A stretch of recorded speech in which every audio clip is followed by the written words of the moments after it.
my family means that I get to pass the baton, pass the torch onto my kids, like my mother did before me.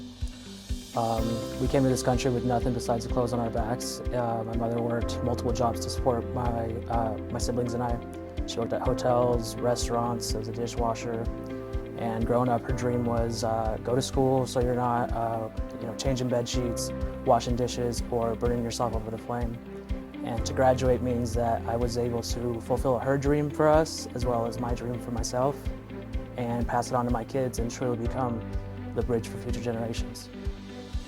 To be non-traditional is essentially what the title is. So I feel like universities weren't made for people like me. That's why they labeled it non-traditional. Universities were for your typical high school graduate. And for me, unlike my peers would worry about finishing their homework and studying for exams. And I would worry about that as well, but I had much more to worry. I had to worry whether my kids had clothes on their backs, food in their stomach, and a roof over their head. So while my peers were worrying about that exam, I had to worry about whether I was going to get paid that week, whether I could make rent. And that was what it is to be non-traditional. You have a lot more struggles to endure than your peers. To be first generation means that I am essentially the guinea pig for future generations. To be first generation, many times you don't have the support that you need, and you really need to be your own cheerleader. There's a motivational video that I watch a lot titled Resilience, and it talks about that if you don't know what your why is and your why isn't strong, you're going to get knocked down every single day. So I'd watch that video and I realized that my why is my children, and that for them I have to endure all the struggles and keep moving and pushing forward.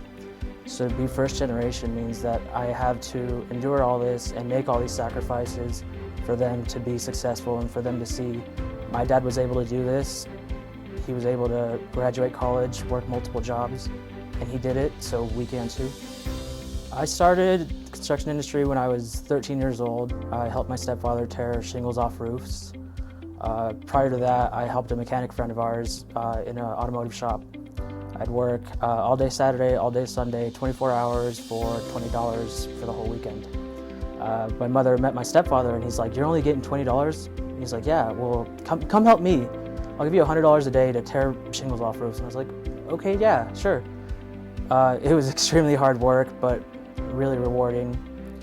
Fast forward a couple years, I became a father at a young age. I was a junior in high school, and I had to provide for my family, and my stepfather at the time was a framer, and I became a framer, a residential framer.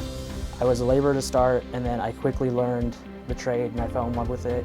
And it was just so rewarding to be able to see the fruits of your labor. Like, you get to the site and you just see a hole in the ground, and then within a week you've got somebody's dream home standing. And it's just extremely rewarding. And I did that for a couple years. I graduated high school and I worked 2 jobs, and I hardly got to see my son grow up. So I decided this isn't the life that I want, and I decided to pursue a degree in construction management because that was my passion. JHL as an organization is like a family to me. There was no doubt that I was going to sign with JHL. The moment that I got a notification that I had received the John Hachmeister Legacy Scholarship, I began to research, who John Hachmeister was, who JHL was, and I said to myself, I was like, I'm going to work for this company. So when the career fair came around, I made it a point to talk to JHL. And at the time when I got hired as an intern, I had an injury where I tore my ACL and I was unable to walk, and I told Sarah, "Hey, I'm going to be on crutches," and she said, "Hey, that's not a problem." And prior to that, I was just worrying, like, how am I going to provide for my family if I can't even walk? So JHL was like, "We'll give you work, like, no problem." And JHL is just a great organization from the top to the bottom. I've got people like Sarah who were able to support me in my career path and be able to employ me while I was in school. People like Diego, who would be so flexible with my school schedule and working with him. And even my superintendent, Chad Hall, he was amazing. And to this day, he checks up on me like, "Hey, how are you doing? Where are you working at?" And my foreman, now Assistant Superintendent Edgar Cardenas, I would text him every day before work, like, "Hey, can I come to work today?" He'd be like, "Yeah, come on down." And after a week, he's like, "You don't have to text me, just come on down and get to work." So JHL as an organization allowed me to work and fulfill my dream at the same time.